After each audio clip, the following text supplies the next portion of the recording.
8:20 en Contacto Directo. La reciente sentencia de la Corte Constitucional es una buena noticia a favor de los derechos de las personas con discapacidad. Y haciendo un poco de memoria para nuestros televidentes sobre lo que ha ocurrido al respecto, hoy con María Cristina Cronfle, ex asambleísta por el Partido Social Cristiano, actual directora nacional de la Auditoría de Garantía de Derechos de Personas y Grupos de Atención Prioritaria, nos acompaña para hablar sobre ello. Bienvenida a Contacto Directo. Gracias, Stephanie. Un saludo cordial a todos los televidentes. Buenos días. El reglamento dictado a la Ley Orgánica de Discapacidades hizo un cambio medular para quienes querían acogerse a los beneficios de la ley. En la ley se entendía por persona con discapacidad a aquella que con una o más deficiencia física, mental, intelectual, ve restringida permanentemente su capacidad biológica, sociológica, asociativa para ejercer actividades en la vía diaria en una proporción, y ahí estaban las diferencias, decía, en una proporción equivalente al 30% de discapacidad. Y ahí entró un reglamento que lo cambió al 40% de discapacidad. Y usted demandó la inconstitucionalidad. Finalmente, la Corte le da la razón. ¿Qué derecho se restituye con esta sentencia? Bueno, para ser un poco más exactos, la Ley Orgánica de Discapacidades lo que hacía era determinar todo el contenido y el concepto de discapacidad, pero dejar al reglamento el determinante del porcentaje. Pero evidentemente que por el principio de no regresividad y de progresividad que están en la Constitución, no podía bajar o moverse, mejor dicho, del 30% de discapacidad, porque eso consistía en una disminución de la población con discapacidad que sería beneficiada por los derechos de las personas con discapacidad. Quiero señalar aquí un gráfico con datos oficiales del Ministerio de Salud Pública y del Consejo de Igualdad de Discapacidades, del cual también tengo el agrado de comentarles que fui electa consejera del Consejo de Igualdad. Y podemos ver que del 30 al 39%,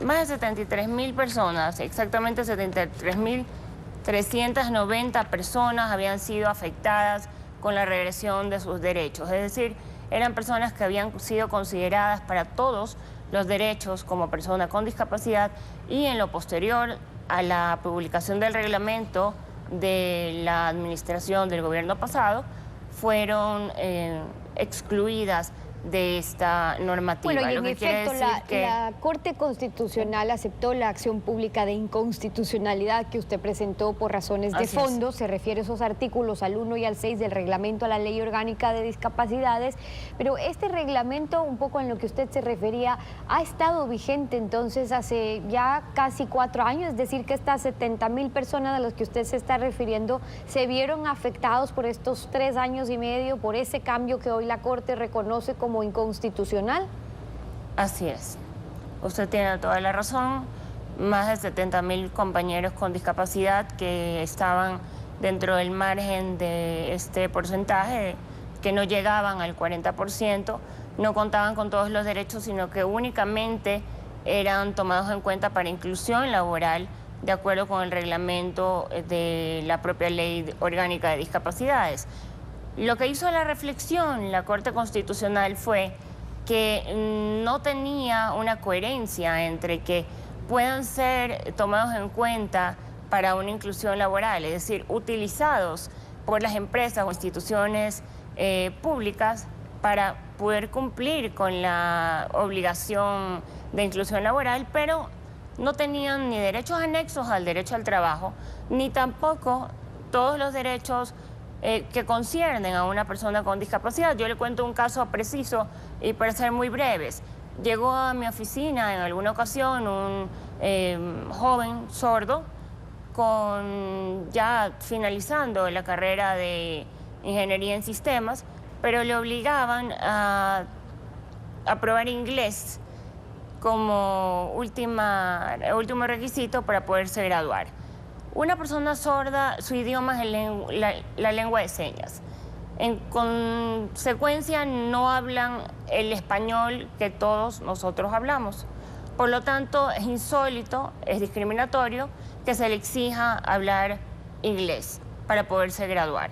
Entonces también la Corte reconoce que atenta o atentaron estos artículos, el artículo 1 y el 6 del reglamento que en su momento firmó el presidente Correa, contra el principio de no discriminación, el principio de progresividad y el principio de no restricción y con eso y en no la regresión de práctica lo que derechos. ocurre es que todos aquellos que están considerados dentro de personas con discapacidad, más allá de ese 30%, vuelven a ser incluidos para poder acogerse a los beneficios que destaca la ley. Beneficios tributarios como la exoneración del impuesto a la renta, la devolución si me del permite, IVA. Steffi, voy a enseñar la tabla como queda actualmente de acuerdo con la decisión de la Corte Constitucional. Ustedes pueden ver que empieza desde el 30%, el primer estándar es el 30 al 49%, con el 60% de exención tributaria en todo lo que concierne a impuestos, tributos, IVA, impuesto a la renta, etcétera. Además de eso, quiero decir que las sentencias de la Corte Constitucional, de acuerdo con el artículo 440 de la Constitución, son inapelables. Lo que dice la Ley de Garantías Jurisdiccionales en el artículo 142 es que, sin embargo, o no obstante de los recursos de aclaración, o de ampliación, además de las modulaciones que puedan existir, seguirá vigente y es además de inmediato cumplimiento la sentencia. Es decir, yo invito a todos los compañeros con discapacidad que se vieron afectados por esta medida restrictiva y además que menoscabó durante tantos años sus derechos, a que impriman esta sentencia y que con esta sentencia todo funcionario se ve obligado a implementar, tanto en la disminución de servicios básicos como en la aplicación de todos los derechos, desde el 30% de discapacidad. Correcto, eso ya está vigente y por eso nos referíamos a la importancia de conocer esos beneficios tributarios, desde la exoneración del impuesto a la renta, desde la devolución del IVA y algunos otros que consta en esa ley. Ahora, en su demanda usted argumentaba que se violaban ciertos principios, garantías, como el que determina que el contenido, los derechos se tienen que desarrollar de manera progresiva, que es inconstitucional cualquier acción u omisión de carácter regresivo, que eso fue lo que hizo, y que no era constitucional bajar del 40 al 30 el acceso de las personas con discapacidad para esos beneficios. Pero yo le pregunto, ¿cree que las razones en ese entonces que se discutieron, de hecho lo conversamos en este mismo espacio, fue un tema de reorganización como se argumentó en ese entonces, o respondía, o responde más bien a un tema de presupuesto?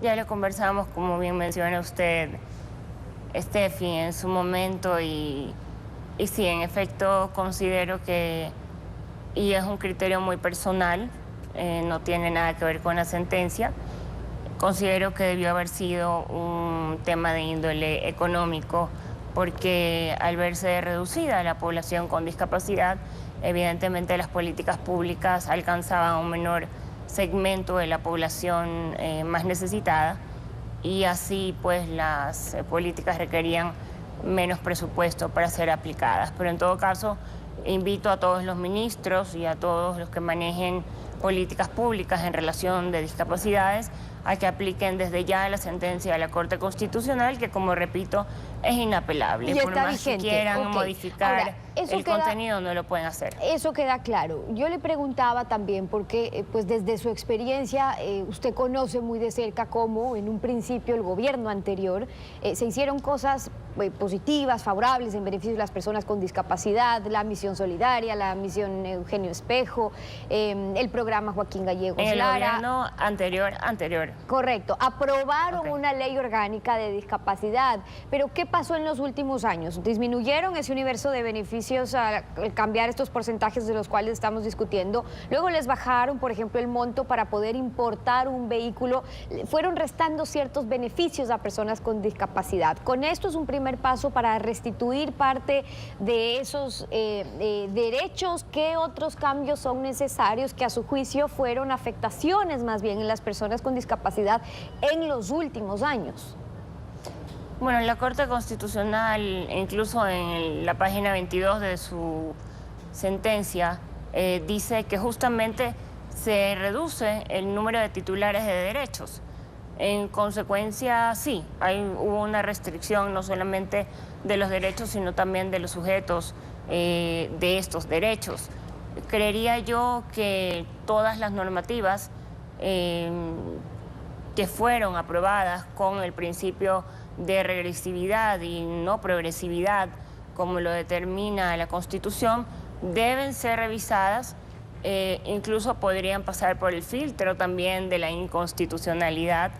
Y usted, como bien menciona, hablamos también en su momento de la importación vehicular, y esto también fue un retroceso en los derechos de las personas con discapacidad, porque no es solamente en el porcentaje, sino también en el monto que podía una persona con discapacidad acceder, con el monto que podía acceder a un vehículo. Y no todos los vehículos son para todas las personas con discapacidad, y no todos los vehículos cuestan Claro. lo mismo. Entonces, por lo tanto, creería yo que tendría que revisarse toda la normativa, todos los cuerpos legales que tengan o contengan alguna reforma en este sentido, y que tengan un halo de regresividad, y que sea revista tanto por la Asamblea Nacional. He invitado por medio de mi cuenta de Twitter a que los asambleístas estén pendientes que la primera reforma tributaria que envíe el presidente de la República, que evidentemente es el único que tiene potestad